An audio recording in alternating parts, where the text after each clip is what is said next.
Я все больше внимания обращаю на игры в маленьких коробочках. Место на полках у всех не резиновое, и когда вам в маленькую коробочку положили достаточно много игры, или вам положили игру на много партий, это класс.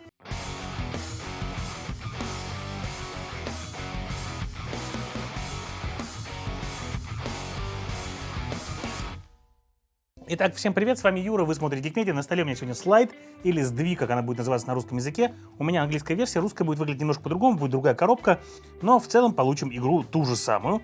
И это игра на позиционирование карт. У каждого будет вот такая вот своя сетка из 16 карт. Вы будете вскрывать из них одну карточку, каждый будет выкладывать ее на стол, а потом, соответственно, вы будете их разбирать для того, чтобы сделать свою сетку такой, который принесет меньше всех очков именно вам. И на этом вы обыграете ваших оппонентов.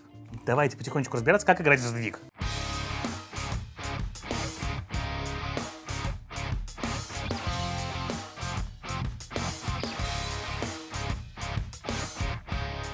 Итак, каждый игрок получает 16 карт, он их не подсматривает, выкладывает себе в сетку 4 на 4. Если мы играем вчетвером, соответственно, у нас будет четверо, если мы играем втроем, у нас будет трое. Логично. А дальше начинаем ходить. Каждый игрок будет по очереди первым игроком, например, я первый игрок. Мы все сбрасываем по одной карте, выбираем у себя любую, которую хотим. Изначально это не столь важно, если вы не планируете себе что-то конкретное сделать. Но если, соответственно, у вас уже карты будут открыты некоторые, то это будет иметь значение. Каждый игрок выкладывает одну карту в центр стола себе.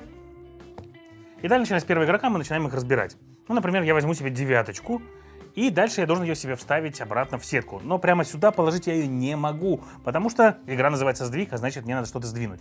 И сдвинуть я могу либо столбец, либо ряд, так, чтобы он заполнил это место. То есть я мог бы сделать это вот так, либо я мог бы сделать это вот так, либо я мог бы сделать это так или вот так. Ну, допустим, сделал я так. Эта карточка уходит сюда, этот игрок сдвигает карточку сюда, кладет ее сюда, этот игрок сдвигает так, кладет так.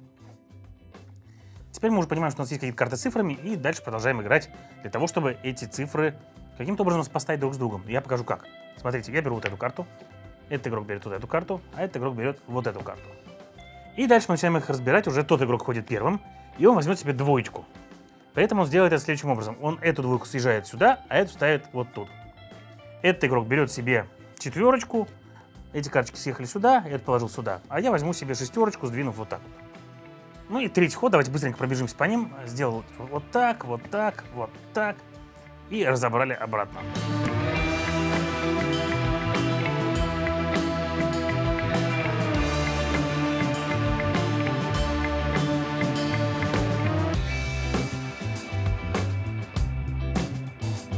Рано или поздно у вас будет вырисовываться какая-то такая вот картинка. Для чего мы все это делаем? Каждая карта, которая у вас будет лежать отдельно от остальных других карт с таким же номиналом, даст вам очки, и это будут плохие очки, потому что здесь у кого больше очков, тому хуже. Но если они лежат друг с другом рядом с одним и тем же номиналом, то они будут обнуляться и в конце раунда сбросятся. В данном случае, если бы у нас все карты, кстати, были раскрыты, то этот игрок бы сбросил вот эти две девятки, этот игрок бы сбросил 4 двойки, а этот игрок бы сбросил 3 тройки.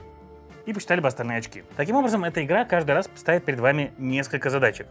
Задачка номер 1. Какую карту выбрать, чтобы убрать ячеечку и создать вам возможность как можно больше манипуляций различных сделать, вне зависимости от того, какое число придет там. Но при этом, когда вы открываете ее, вы смотрите ее на циферку и уже ничего сделать не можете. Вторая задача, которая вам предстоит, это какую карту взять и как она к вам войдет в ваш сдвиг.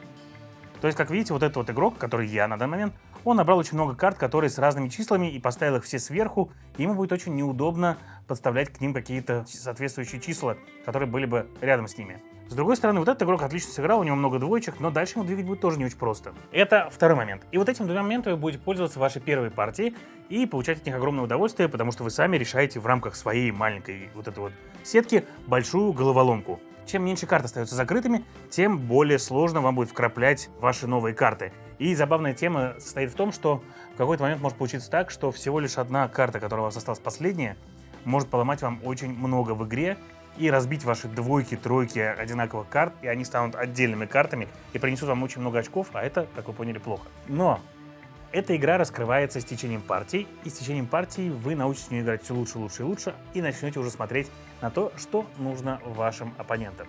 В частности, если вы первый игрок, и вы видите, что другой игрок собирает двоечки за вами, и он обязательно возьмет эту двоечку, и она ему хорошо встает, зачем отдавать ему двоечку, когда она дает мало очков, и вы могли бы вкрапить ее где-то себе, а потом еще, может быть, и вторую приделать, и замечательно их обнулить. Можете смотреть это на третьего игрока и так далее.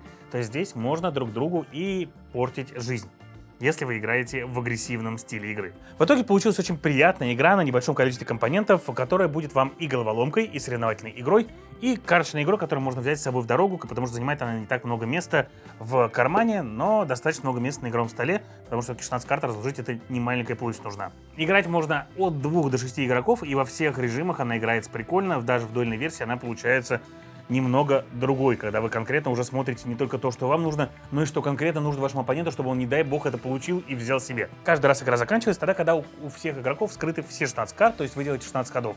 Дальше считаем победные очки и уже смотрите, как договорились играть. Либо вы договорились играть одну партию до победы, либо вы договорились играть до тех пор, пока у одного из игроков не будет определенное количество очков. Так что если вам интересна прикольненькая маленькая игра головоломочка, в котором можно играть как соревнователь, так и доброму по-семейному, где каждый будет строить себе собственный планшетик, то сдвиг вам подойдет. И это все на сегодня. С вами был Юра, вы смотрели Geek Media. Всем пока.